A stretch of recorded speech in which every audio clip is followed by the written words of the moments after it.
Hey everybody, welcome to season 2, episode 7 of Geek.0, where I discovered today that if you're going to demolish your kitchen, you should make sure it's not made with dwarven technology. I'm Chris. And I'm Shawn Michael. So Sean, I've been trying to demo my kitchen in some areas today. And I know I normally ask how you're doing at this point of the podcast, but I'm going to tell you how I'm doing today Yeah, because I got into I a want to hear fight. this. I got into a fight with a piece of just tiny little 1980s style paneling that was making a tray above my cabinets, and all it was like teeny tiny little trim nails nailed into a 1 inch piece of wood. And I'm fighting with the freaking thing with a crowbar and a hammer. I finally ended up having to take a circular saw to it. So I'm fighting with it, and I just stop. And I look at my wife and I go, "What is this thing made out of? Mithril?" And then go stomping off back to my office. And I'm like, "Damn dwarves." And it just pissed me off. And I came back and she's like, "I'm proud of you on two fronts. I'm proud of you that in your time of fit and rage, you were still able to reference Archer." And then I'm proud of the fact that reference was a Lord of the Rings reference because she's a huge Lord of the Rings fan. So I could have went vibranium. I could have went adamantium. Adamantium. But I decided to go old school deep pull, 20-sided die style, and go mithril. So you know, just man, just fighting the deconstruction of the kitchen has been it's been rough But to it's looking good, to man. say the least. It is looking It's good, looking but sexy. thank you, Those thank you. butcher block countertops are just insanely gorgeous. Absolutely, and much cheaper option than granite. I found about a quarter of the cost. So yay for butcher block, and yay Yay for for lumber butcher block. liquidators, Yeah. who does not sponsor the show, but if they want to. Uh, so what's going on with you, man? I know you. I am under the impression, or I have heard a rumor that you have joined me in the high-speed internet community and gotten above 35 meg internet service Yeah, finally. I did indeed. I finally got fed up with my local cable provider. I am, you know me, I'm anti-conglomerate in some instances. I'm Unless it anti-telecom. benefits you, right? Well, pretty much. So you're anti-Walmart because of a number of reasons. I'm anti-conglomerate when it comes to the telcos because the telcos have been screwing customers for decades, and so Oh, any little way I could stick yeah. it to them. But the problem is my tiny little local cable company has been screwing me with the quality of the service. I've been paying for 30 meg for 3 years. And what I'm actually getting is varied anywhere between 1 and 15 to 18. I've complained. I've written letters. I filed an FCC complaint, and finally I got so tired of it. The FCC's doing their thing, but I got tired of. In the meantime, I still have a business to run. So I had looked at AT&T over the past couple of years for Uverse, but their big downfall for me is that they had a 250 gigabyte cap. And with Oof. all the streaming and the Well, you testing can't. I and mean, all the, that's in today's day and age. That's insane. yeah, 250 gig. well, especially when I'm running a business where Yeah. we build systems, so we Oh do a yeah, lot you of do a lot of OEM. that. Yeah, we do a lot of OEM installs and things like that. So the OSs are being downloaded, via the network, and so I just chew up bandwidth like it's nothing.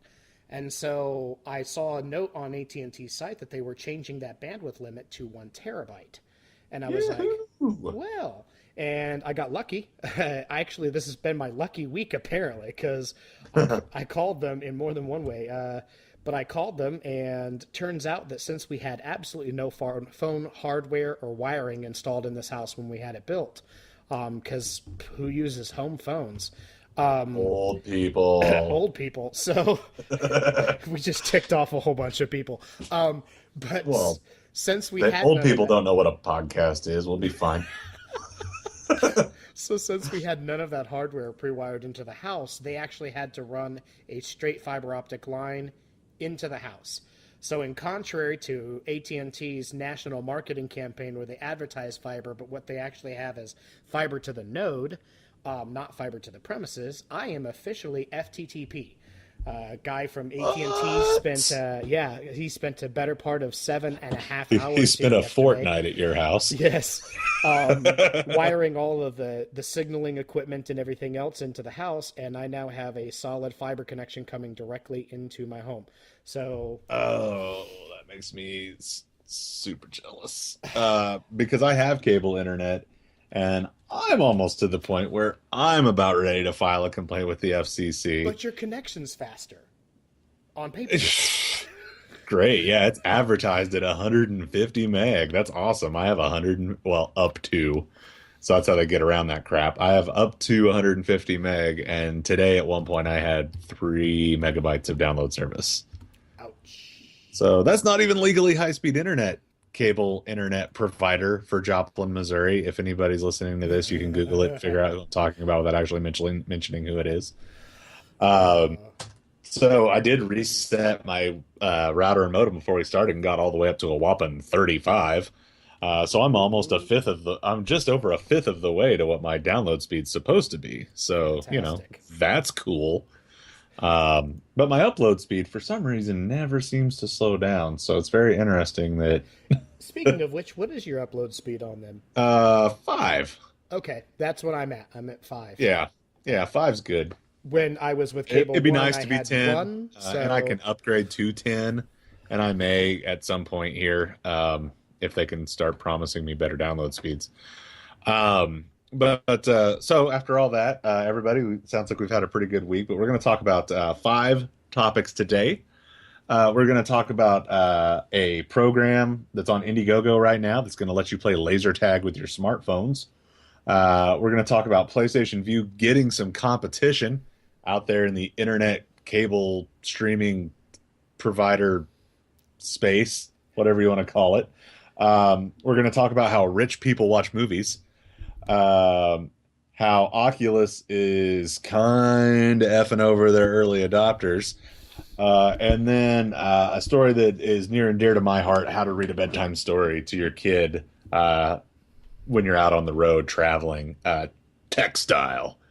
So we'll get into that.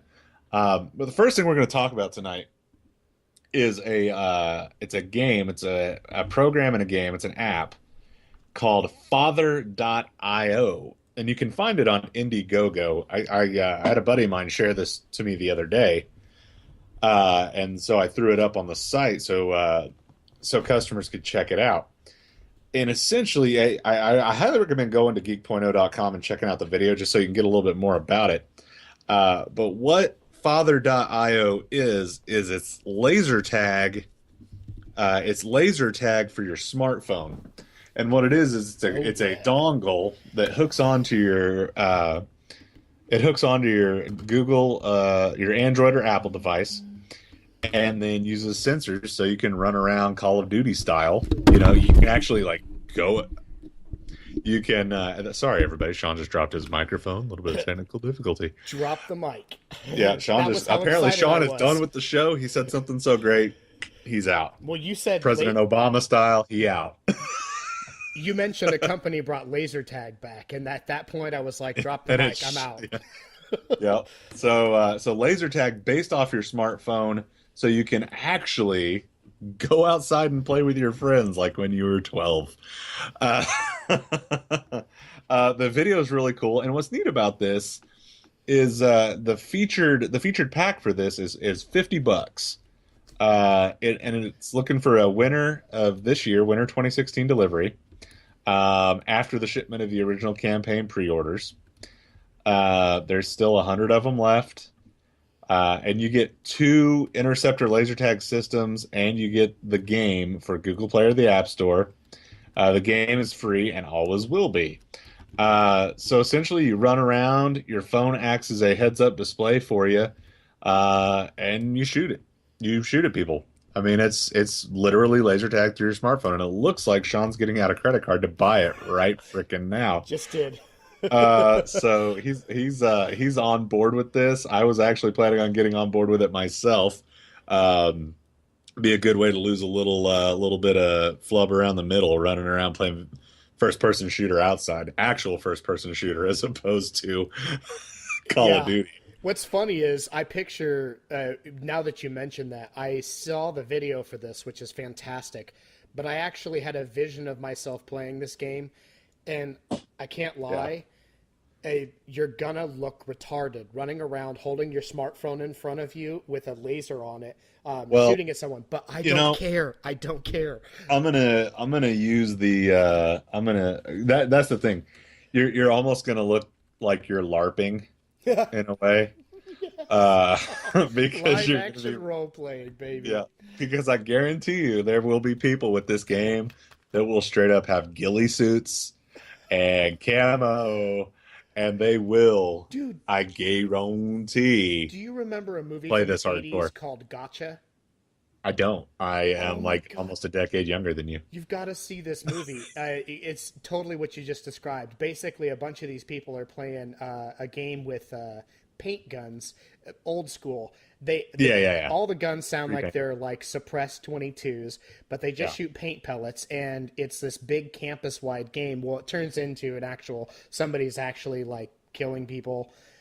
It's a So it's like spy an thriller. amped up. It's an amped up episode of Community. Yeah, yeah, but that's totally what I pictured. So, like, I totally can picture people with Master Chief helmets on running around playing this Oh yeah. game, Oh, or ghillie especially suits. there's Yeah, gonna be Master Chief helmets and yes. the new Doom. Oh, You know, there's gonna be yes. helmets for that. It'll be Call of Duty, Doom, Halo, and you know, Call of Duty douchebag warfare. Sniper Elite all over the world. Yes, in real life, folks. It It's good, but you know what? As long as people are getting outside and actually experiencing the outdoors and fresh air and running around as opposed to just sitting on their couch, I think it's a pretty neat idea. Absolutely. And I'm since it's excited to going to be try in it the out. real world, when a 6-year-old shoots me and then tells me what he's going to do to my mother or what he You did to can my mother, step on them. in the real world, I can trip him and then laugh at him when he smashes his nose. So, Exactly. What's really neat about this is there are over 5,800 people that have already backed this campaign.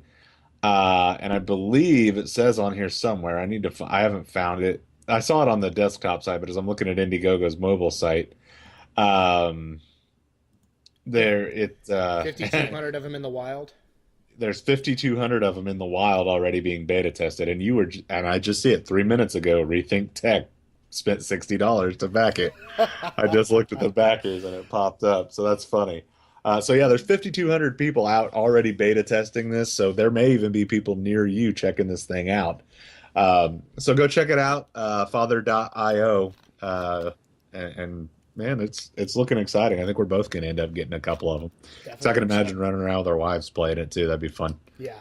Um, so moving on from that, second topic is going to be I don't have a good transition here, so It's okay. I'm just going to go into PlayStation View, the service that both of us are using and enjoying. Is looking like it's going to be getting some competition. According to a Wall Street Journal article that ran this last weekend and actually got confirmed today or yesterday. So yes, no, today. Tomorrow is Cinco de Mayo, so it got confirmed today. Hulu, beginning in 2017, is going to now also offer live streaming rights to some channels. It's believed ABC, Disney, ESPN, Fox News, and FX are going to be in that lineup. Um, so, not sure yet what the channel lineup's going to be, but it's interesting. The rumored dollar figure for PlayStation Plus may jump all the way up from $9 or $10 all the way up to 40. And that's a big jump. I mean, I know it includes live TV. I almost wish they would offer a Hulu Plus, and a Hulu Plus Live, maybe three tier the structure. But the question that a lot of people are wondering is if Hulu is going to continue on with their commercial free platform for Hulu Plus members. I personally don't necessarily think that's going to happen. But Sean, what do you think about the fact that Hulu is jumping into the fray here now with live programming to give PlayStation View some competition at least? Honestly, and you guys, you know my cord cutting situation. I cut the cord so many years ago that I got rid of of television. I originally got Hulu years ago, and I upgraded to the Hulu Plus, and I didn't end up finding enough at the time content on it that warranted me paying the money for Hulu Plus. So I stopped using it. I just wasn't using it, and I haven't used Hulu since because primarily there wasn't anything for me personally that that I wanted to watch so bad that I needed to pay for Hulu. So I'm actually the odd man out in this discussion because I'm not familiar enough with the service over the last 5-6 years for me to have a say. What I can say is this. It's a non-player for me because I'm so happy with PlayStation Plus, but as with everything that comes to market that's new like this, I'll end up subscribing to it so that I can do a one-on-one comparison with PlayStation View because these are two like groundbreaking services in what they are. And they're going to be the only two players in this market, like as far as what the services they offer are. So it'll be unique to see and kind of interesting to compare Hulu service against Views. I really like Views. My only complaint is that the user interface isn't as fluid as like Netflix, but I think that'll change over time. But Hulu's got a huge following. A lot of my friends, including you, are big Hulu fans. So, and they use it regularly. So it'll be interesting to see how this goes, especially if they get the backing. I mean, the article that I saw mentions Disney and their affiliates. Well, Disney and Fox are partners, I believe. Yeah, Disney and 21st Century Fox are part owners of Hulu. Okay. So obviously all their stuff's going to be on it. Power. I mean, that's a given.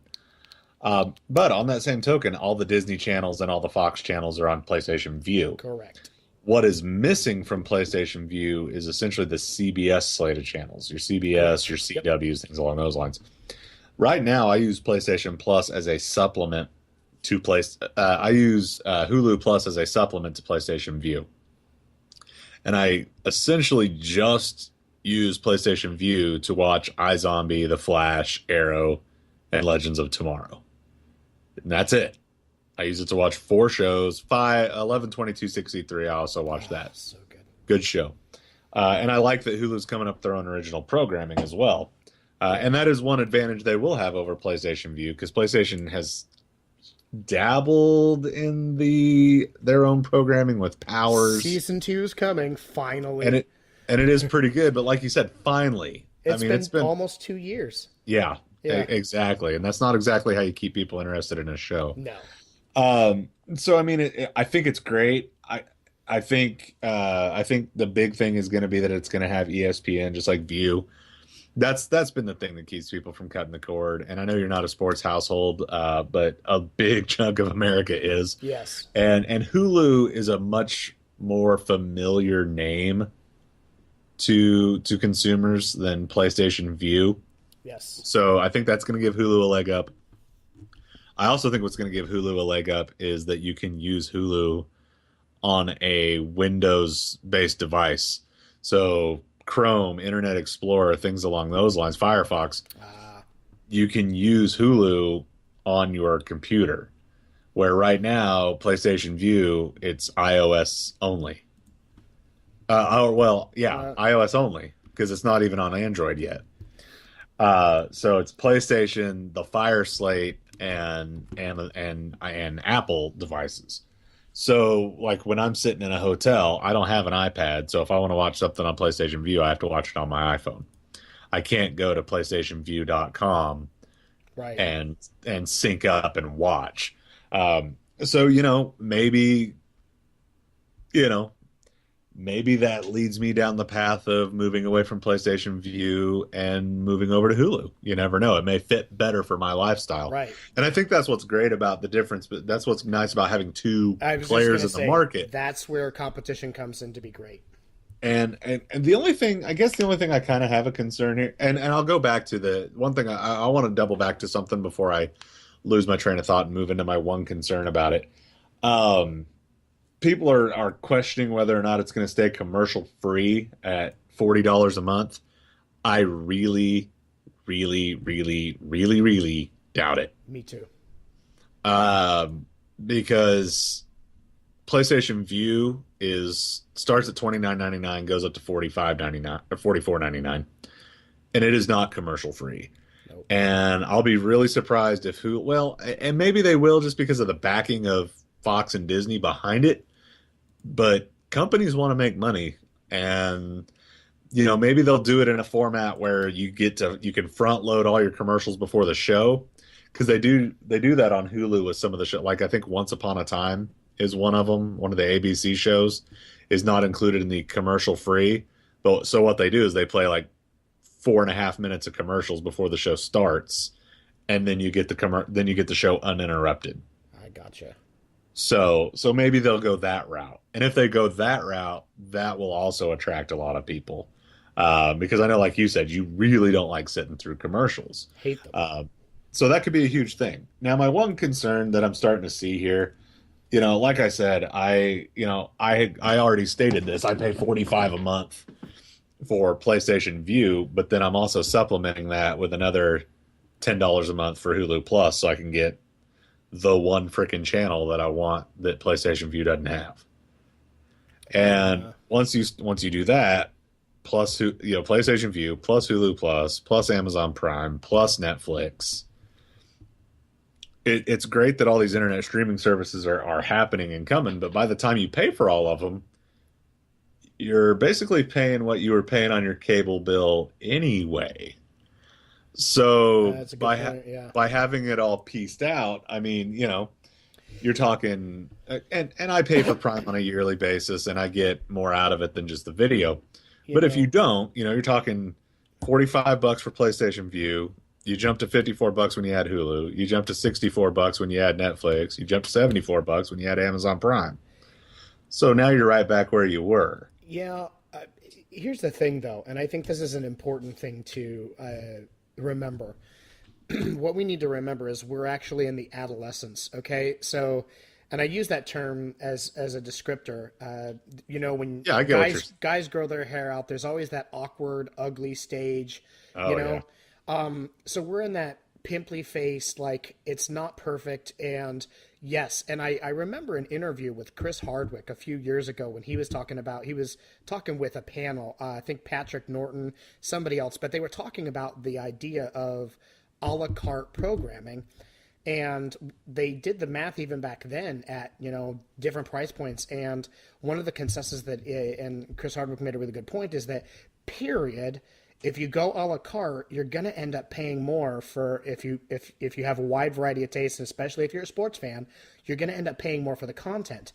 But here's the deal. It's just like when the Oculus Rift launches or any major product launches, you always get the first, those people who are cutting edge, they're going to pay the way, not pave the way, pay the way for the mainstream. So what's going to happen is we're all going to end up paying more than we would, or right around the same way we would for having cable. But in order to have a choice, does that make sense? To be in control of our program. Well, and then over time, the studios will see the error of the way, and they'll seal the light, I guess, a little bit more. And what'll happen is we'll see more and more of these concepts or these programs that are pushing against the cable industry and doing it their way. And that's when we'll start to see prices drop a little. And that's what I like about the Views and the Hulus and the Netflixes and all that, is that since it's giving another option for customers, it's breaking up the monopoly, the monopolies and the conglomerates. And like in my town, you have 3 options for TV. You have the cable provider, which is the only cable provider. Then you have Dish Network and you have DirecTV. That's it. That's a good point. And so you have 3 options outside of a pair of not a pair of rabbit ears, but we'll just go that route for sake of easy. A pair of rabbit ears to pick up your locals. So I think that's what I like the most about it. And and even then, it's still a better value we talked about this when we did our discussion on PlayStation View. I'm getting over 100 channels for $45. On Dish Network, you're talking over $100 for that kind of content. Now it has a few other things, but the thing that you don't have in PlayStation View is all these filler channels like QVC and stuff, like all these shopping networks and things along those lines that provide no value to anybody because there's the internet now. And 3 monthly payments of 19.95 for these awesome Ginsu knives, that kind of crap. So that's not flooding the airwaves anymore. So I like the idea of it, and I think it's going to proliferate, and I think we're going to see more and more and more of it. But on that same token, we're going to have to start seeing companies like you said with AT&T. They're going to have to start raising data caps. They're going to have to start doing it like fast. Yeah. Because 400 gig or 500 gig, you can chew through that pretty quick if you're streaming TV all day. Yes. 2 or 3 days a week or every evening. So and as things go on, and that's probably how the internet service providers that are not, because and I'm sorry I'm interrupting you here, but like my internet service provider is a cable company, and they're not going to want people jumping ship, so they're probably going to keep data caps low to keep people from being able to stream content. Well, what we're probably going to see is a reorganization of packages, and what's going to happen is you and I had a discussion close to this a year ago when we were talking about how we were starting to see some sub $2,000 4K TVs.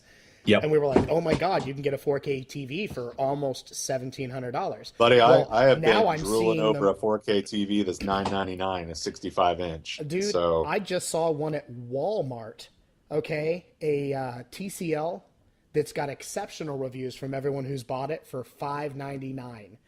It's a how big? 55-inch 4K TV with built-in Roku. Really? Yeah. And so I was like, I thought the Vizio was a good deal at $9.99. Yeah. So, but that just goes to show here what we've got more and more of the manufacturers putting out these 4K TVs. Now you're going to see higher demand for 4K content as we go into the next year. Netflix, Hulu, Amazon are all pushing heavy duty into. And can you imagine how quick 4K content is going to chew up bandwidth caps? And that's my point. What we're going to end up seeing is the cable companies right now, they're trying to cram packages down your throat because that's the way they've done it for decades. Well, what's going to happen is they're going to see more and more people jumping ship saying, I don't care about your cable, I want the internet. And you know exactly what's going to happen. The cable companies are going to go, okay, no problem. Now the internet is as expensive as having the package with the cable. Yep. Since you don't want our cable, we'll just raise the price on the internet because now there's bandwidth constraints. And that's why net neutrality is so important, people. Exactly. But anyway, so yeah, I mean, I'm excited about it. I think it's a good deal. Speaking of entertainment in your homes, well, not our homes, for rich people, there's a service out there called Prima Cinema, where celebrities buy a $35,000 device so they can stream movies that are still in theaters into their house. Yeah. To me, it makes absolutely perfect sense. If I was that kind of rich, I would do that. Tell us a little bit more about it, man.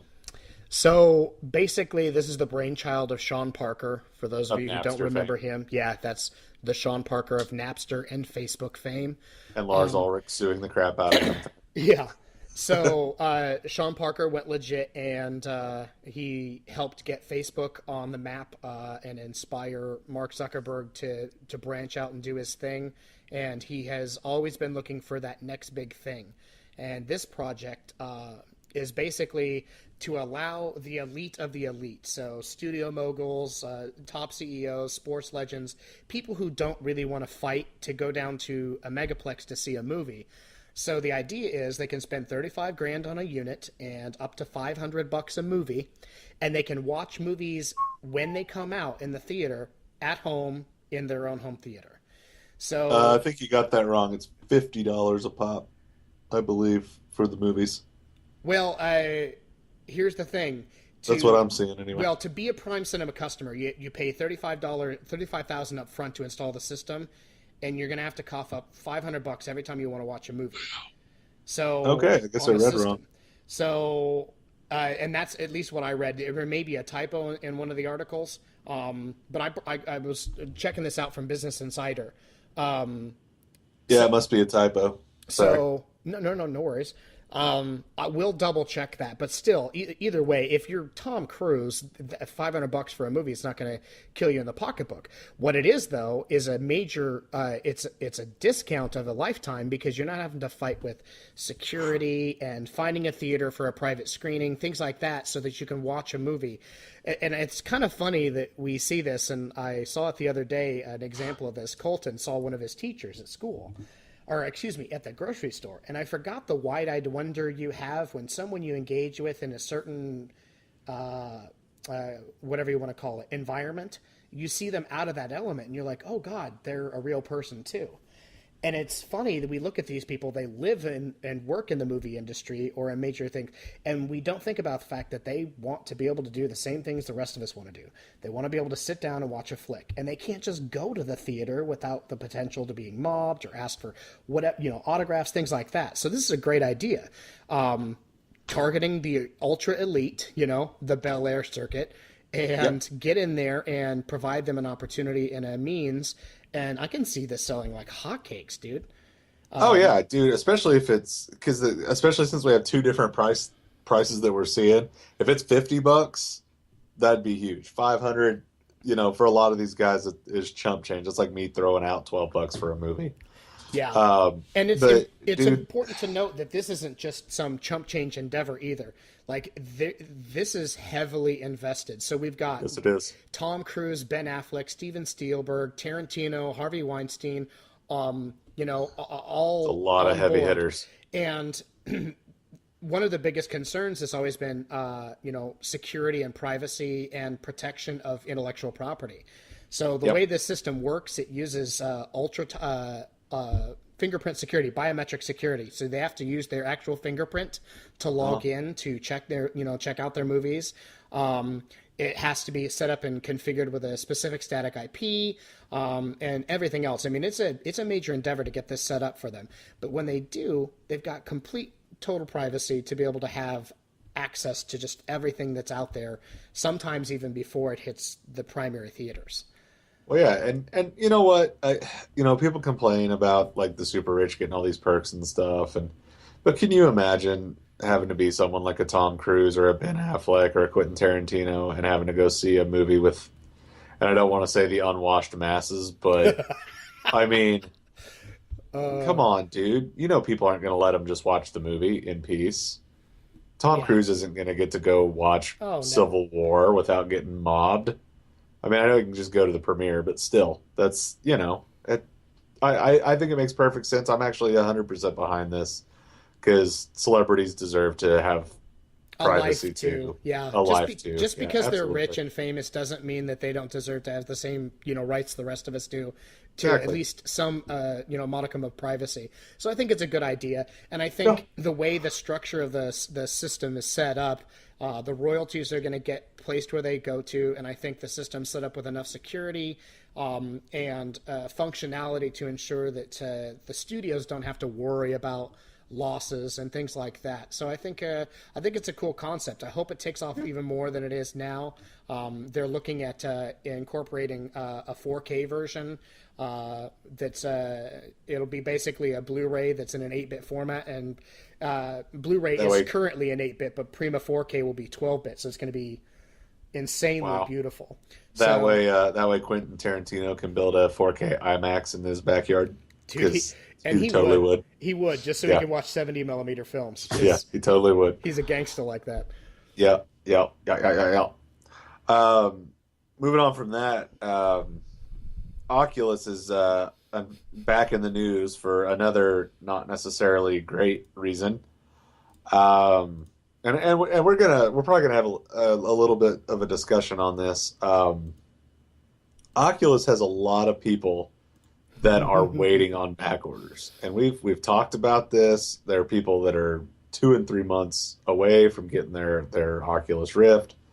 They want to play VR games, but what is Oculus doing instead of filling the pre-order backlog? They're going to start selling their unit at Best Buy and Amazon beginning May 7th. That's right, Saturday. They're going to start selling them at Best Buy and Amazon. Um, you know, Oculus has said, hey, people with pre-orders, if you can get in and find one at one of these 48 Best Buys, you can call and cancel your pre-order and we won't charge you anything for canceling your pre-order. Um, oh gosh, Sean, I kind of feel like this is a big middle finger to their customer base. I know you have a slightly varied perspective from me. What do you think? So I know you agree with me a little bit. Yeah, but... I first and foremost want to say that when I give this explanation, I don't want to dishonor anybody who supported this company. Here's the deal. This is a major middle finger to the people who backed this company back before they got Facebook money. Okay? Yep. There are people out there who believed in this product so hardcore, even though years the rest ago. of the world, years ago, even though the rest of the world was like, VR is not going to take off again. Don't you remember the Virtual Boy? So there were people who plunked down their hard-earned money to reserve one of these units, and then Facebook saw the light and saw an opportunity, and they got Facebook money. We're not talking... And that's a whole lot of money, folks. Yeah, we're not talking local electronics chain money. We're talking Facebook money and investment. We're not even talking Best Buy money. And they bought Oculus. They bought the entire company, brought it into its own division, okay, and promised them complete autonomy to do what they want. They just wanted a little bit of integration, and they'd give them all the money they needed. It was John Carmack's wet dream, okay? And here we go. We've got people who saw the pre-order start to go out, who got excited about getting theirs, and all of a sudden everyone's getting these messages, emails, and letters saying we're sorry for the backlog, okay? Hearing or seeing that they're about to go on sale in stores has got to have these people fuming. But let me explain. Just let me explain. Yep. So this goes back to the earliest example I can think of that's relatable here is the original Nintendo. If you don't remember the original Nintendo, turn this podcast off and go get a lesson in pop culture. So the original Nintendo is without question one of the most iconic pieces of electronics in history. And it almost never even showed up on the radar. And that's because in order to get this thing out, company representatives had to go around to department stores making deals that have never, ever been seen before. Howard Lincoln took the biggest gamble in the history of electronics and went to a major department store chain and told them, look, please stock this system in your stores for Christmas. And if you stock this in your stores for Christmas, whatever you don't sell, we will buy back. He almost got fired from the company for that. And no one's ever made a deal like that before. You don't ever offer to buy back inventory from a retailer, and at this time. And so it was a major gamble. And people are forgetting that when you don't just get to go up to Best Buy and be like, hey guys, can you move that over there? We're going to set this here and sell it in your store. There were deals made at least a year ago where the buyers from the company came together with Oculus and said, hey, we want to sell this in our store. We think it's going to be a hot product. And they committed to something. Oculus has no choice but to put those units in the stores, or they face corporate contract breach. And so what happens is they face a mega lawsuit from the retail chains, whereas in this instance, what they're going to get is a lot of backlash from some angry individuals, some of whom will pull their pre-order and go buy in the store, and they'll just suck it up, and they know that. And others who may decide to band together and start a class action. But by the time they get that through litigation and everything else, they'll already have a rift in their hands. And will they? Eventually, we're getting there. So, and honestly, the risk for the few people, the limited group that had pre-ordered them, the risk financially, as far as a class action is concerned, from that limited group, even with punitive damages, is a drop in the bucket compared to what they lose in a contract breach settlement. Yeah, it's a calculated risk. It's calculated risk. They have to honor, and they don't want to burn those bridges. Because here's the deal: you burn Best Buy, you can't sell in their store. Okay, you burn a customer, they just don't buy one unit from you. And that's the way they're thinking on this. I'm not saying it's right, but what I'm saying is there's a logic behind this process. Yeah, I get that. I trust me, I completely get it. I work in a sales based business. Definitely. I completely understand how working contracts with the big box stores and stuff like that works, and things along those lines. And when I said will they a second ago, when you were talking about they'd have rifts in their hands, I wasn't necessarily talking about Oculus being able to produce the unit. The question becomes, are these people going to cancel their pre-order and go over to HTC and fund the competition? Because if I was an Oculus customer and this happened to me, F going to buy it at Best Buy, I'm going to go get a Vive. And I would be done with Oculus because the Vive is supposedly is the better unit anyway. And I know it's more expensive, but from everything we're hearing, the Vive is the more powerful unit. It's the prettier unit. It's giving a better user experience. And they're actually shipping them. And Keep that's in and mind that's that both Oculus and HTC they are have encountered some they are encountering delays, some delays. but Yes. HTC has so far delivered much more accurately on their promise than Oculus has. Well, and they haven't been randomly canceling orders Exactly. and just it's just been a bad experience with Oculus. And it's the kind of thing that, and I know there's Facebook money behind it, but you know what? There was Sony money behind Betamax, and there was Microsoft money behind HD DVD. Actually, And before, and I know I see what you're saying. Let me yeah, qualify that statement. I was actually making that statement to underscore how much of a slap in the face this is, right. because No, I understand. this wasn't, like I said, it's not just mom and pop. So it's even more disappointing that when a company is aligned with Facebook, that they would allow this kind of thing to happen. Like Yeah, they couldn't read the handwriting on the wall and say, look, this is how many units we have, this is how many pre-orders we have, and this is how long it's taking to get them out. We have got to significantly ramp up production, whether we expand a line or hire another production line company, whatever is necessary to get them out. So it's even more shameful that with the backing and monetary resources of Facebook, that they still can't get these units into the hands of the people who paid for them years ago.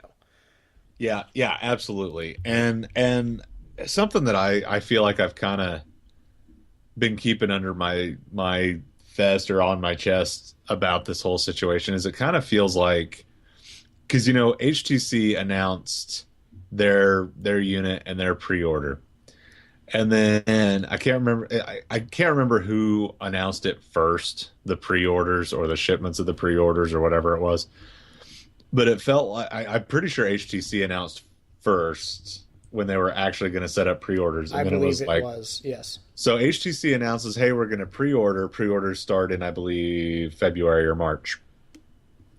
And then Oculus goes, oh crap, HTC's offering pre-orders in February. We're just going to stick our hand out there and say, hey, we're going to start offering pre-orders in January. And they were absolutely not ready for it. I feel like they knew. And you know what? This is not based on any kind of fact whatsoever. So, attorneys, whatever. This is just my opinion of what happened. It's completely just my opinion. No basis in fact.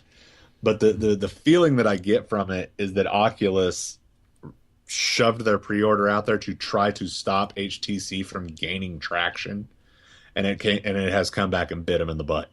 Yeah, and I would wager that that's not too far off the mark as far as a guess is concerned. And that's just because HTC opened up those pre-orders in March, at the end of February, early March. I believe it was the 29th of February, and Yeah, I do remember that Shen Yi of HTC sent a tweet out stating that they'd sold 15,000 pre-orders in less than 10 minutes. right. And you can't tell me that that didn't get the catch the Get the eyes attention of yeah, of Oculus big time. And yeah, so, especially when HTC was offering a more expensive unit that yep, was potentially going to, be a major player. So at that point, Oculus really did, I feel, I agree with you. I really feel Yeah, they felt the pressure and they felt the need to say, okay, they jumped the gun. we've got to open these pre-orders or we're going Yeah, to lose traction. before And they had production capabilities ready to produce exactly. what they needed to produce. Especially considering their Oculus Rift. They're the company who brought the idea of bringing VR back to the mainstream. So they were Yep. like, we can't take a back seat to this. It's our baby. We can't let another company beat us to market with it. Right. And that's that's what's disappointing about it. I just and where I was going a little bit ago with the VHS Betamax HD DVD Blu-ray thing, that this kind of customer service and this kind of interaction, it can cause format. This is the kind of thing that can lose a format war. You know what I mean? Like Betamax lost because you could only hold 1 hour of video versus VHS, which could hold two. Even though it was far lower quality. Yeah, Betamax was a much higher quality videotape, and it looked a lot better, and it ran better. You didn't have to track it all the freaking time, but it only held 1 hour of video. HD DVD, Sony packed Blu-ray in with the PS3. Microsoft, you had to buy the HD DVD player separate. It wasn't packed into the unit. What happened? Blu-ray won, even though Xbox 360, I believe, sold more consoles, if I'm not mistaken. Correct? Is that correct? On initial launch, yes. On initial launch. Yep. So on that token, if HD DVD had been built into the Xbox 360, HD DVD probably would have won the format war because there was more units out there. So here's another instance where poor customer service and a plan not being thought out could very easily cause the Vive to crush the Oculus Rift. Even if Oculus is a better product, it could end up going the way of the dodo because customers could see how poorly they're treating people that invested money years ago into this company, like you were saying, and are just saying, whatever. We don't care about you customers that provided us the ability to get to the point where Mark Zuckerberg could give us all of the monies. Oh, right. So, it turns me off from wanting an Oculus. At this point, I would much rather buy an HTC because they're taking care of their customer base better. Yeah. Which is a general indication for anyone, whether you're an industry person or you're a consumer, is just a general indication of better performance. It's not as far as the hardware is concerned, but I mean as a company's concerned. It means that they're prepared with their product to provide a quality experience and take care of their customers. So it gives you more faith in their ability to continue taking that platform and doing well with it. With this rocky of a start for Oculus, they're really going to have to knock it out of the park. I can see exactly what you mentioned. I could see this being a major hurdle for them. But I can also see that because this is a burgeoning market and the floodgates are just opening, I can see them with quality software and some discounts and things like that in the future coming back from this to kind of make things up. But I don't think it's going to be like the Xbox One launch. It was a stinking turd of a launch, and they insulted their customer base. They didn't deliver on their promises. So many things were wrong with the system when it launched. They ended up having to take hardware out of it and discount it just to try to make it competitive. And then in the last year and a half, they've completely turned it around and made it an incredibly well-built, well-supported console that's selling very, very well. Now, it's still not selling as well as the PlayStation 4. And I agree, and that's what I'm saying. It's still a loss leader, okay? It's still the product that's paling in comparison in sales, but it hasn't gone anywhere. And so I see that being the case here. I think HTC's got an opportunity to push ahead and kind of win the war, as you mentioned. Take this chariot race to the end. But it'll be interesting to see the two battle it out, especially with this massive PR disaster for the Oculus.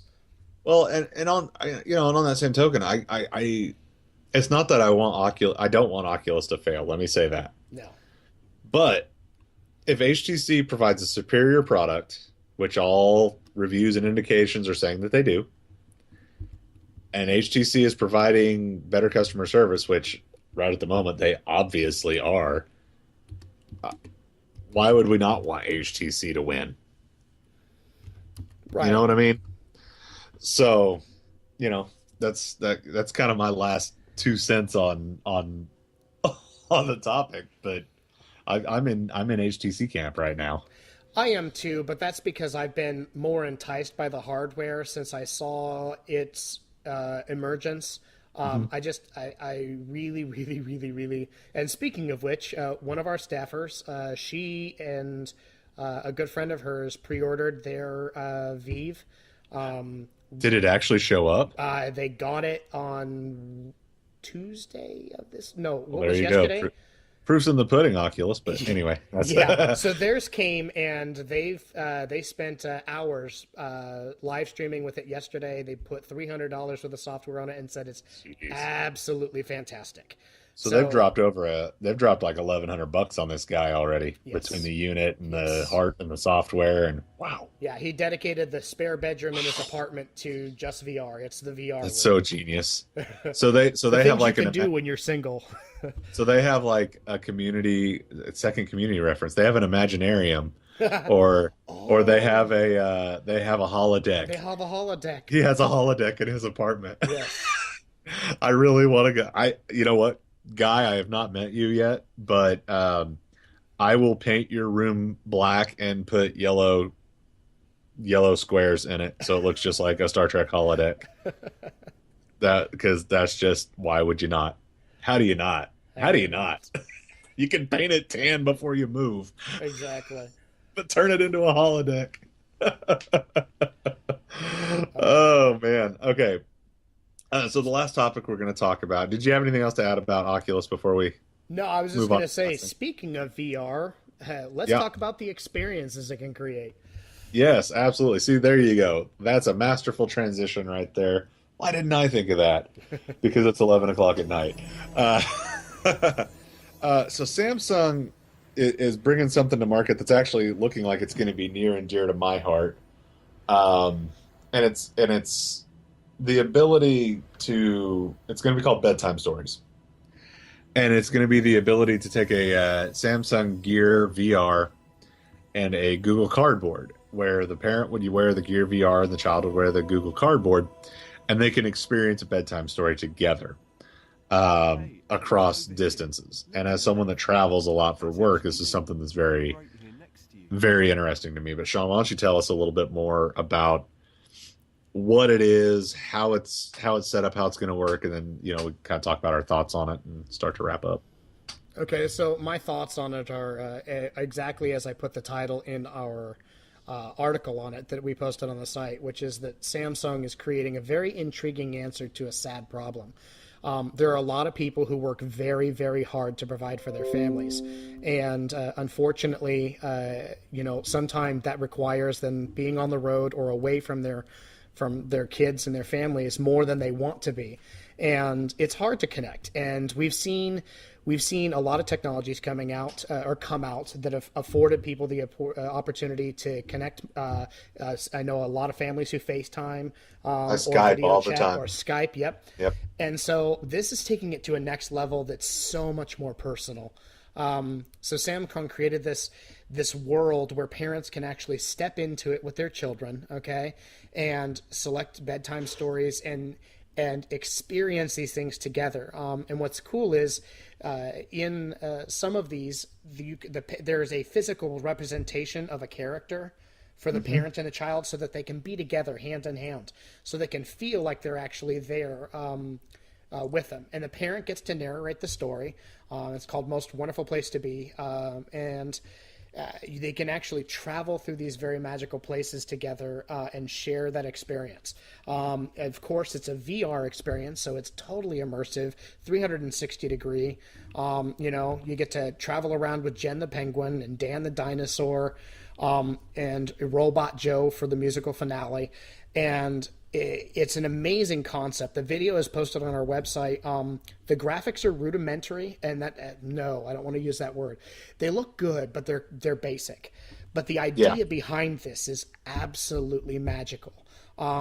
Because the ability and like I'll let you talk about it, but I just pictured when I saw this article, I pictured you and Harper, and you being stuck in a hotel room for your fourth night, on a long trip, frustrated and tired, wishing you were at home, and saying goodnight to Harper, and you being able to throw on a Gear VR and do a bedtime story with Daddy. And I can imagine the magic, that connection there. And that's one of the things that why I love what we do, why I love analyzing Technology. and talking about technology, because there's technology, and we talked about this before, and there's another article that I posted on the site that's real close to this in its impact. There are technologies all around us that simplify our lives, okay, or make it more convenient. But there's rarely do we see, and it's a gem when we find one that actually improves our quality of life. And this is one of those technologies that has an opportunity to do so. And it's so simple, but it's a magical experience. And I think it would be awesome. I mean, what do you think, man? Absolutely. I mean, because I already try to Skype most every night when I'm on the road.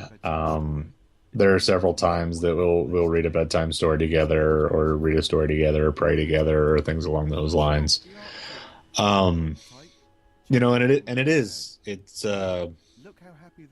it's difficult to be out on the road as much as, I mean, I spend over 100 nights a year out on the road working. And while I do enjoy what I do, it would be nice if it was more like, maybe 50 nights a year. Right. One night a week would not be too bad. When it gets into the 2, 3, 4 nights a week is when it gets difficult. Um, I, I, I hope it happens. I really do. I hope this becomes a mainstream thing. Um, the only problem with it is that, and I hope, because there's rumors that Samsung is going to develop a standalone headset. Nice. So you don't have to have a Samsung based device to use their VR.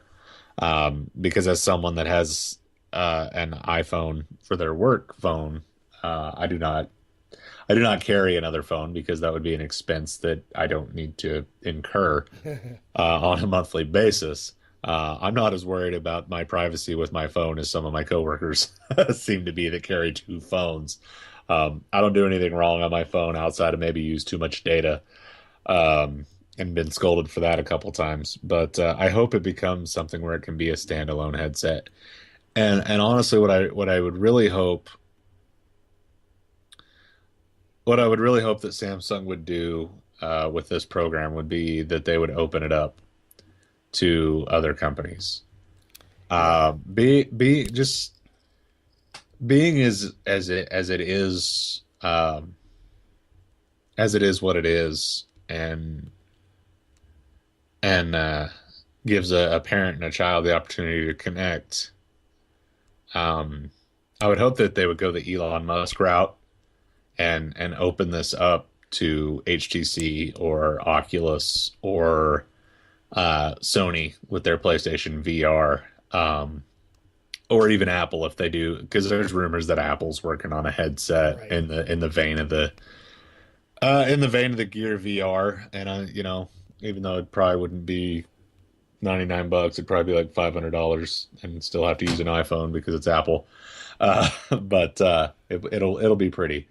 Um, but I hope it's something that is adopted and expands, because I know, there are 80 guys that I work with that do the same thing that I do, and maybe there are plenty that don't travel as much as I do, and there are plenty that do, and it's due to territory size. But myself, truckers, pilots, soldiers.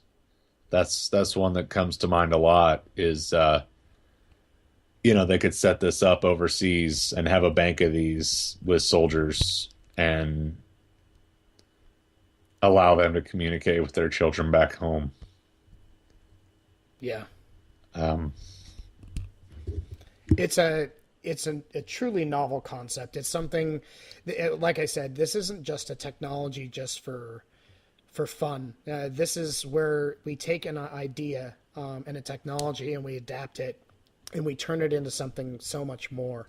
We weren't really going to get on the topic, and I know we're running short on time, but I guess it warrants mentioning that this is actually one of two products that Samsung has announced this week that really tug at the heartstrings. And I know you're getting a little broken up there. And the second app there's a second program that they've developed here, one called Voices of Life, and just like bedtime stories could enable soldiers to talk to their kids at home and tell them bedtime stories. This is designed specifically to allow premature babies to connect with the mothers. Anyone who's had a preemie baby, I have, knows the chaos and fear and panic and sadness there is when you've got to walk away and leave that baby, and go do your thing because they've got to be in an incubator at night. Right. And you can't be in there. You can't be talking to them, you can't be engaging. And this new Voices of Life app, it allows the parent to talk and record their heartbeat, sing songs, and have all of that fed directly into a speaker that recreates the womb experience for these preemie babies. So the speaker then transmits your voice and your singing and the heartbeat, but it does it in a muffled tone similar to what's recorded inside the womb.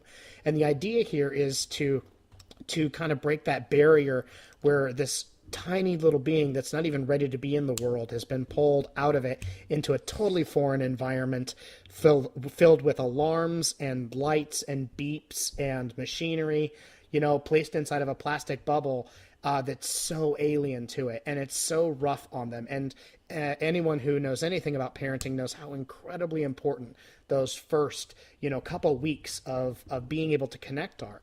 And this is Samsung saying, look, we can take this technology, we can take these things that we're so good at, and we can actually improve the lives of people. And I agree with you 100%. It would be absolutely amazing to see Samsung take these two platforms and open them up.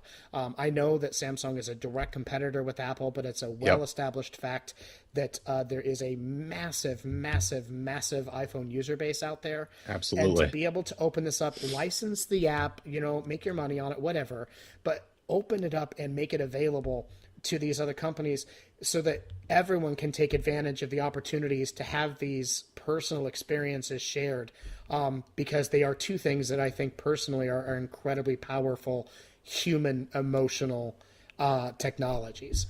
Absolutely. And if this is the kind of thing that will make VR a success.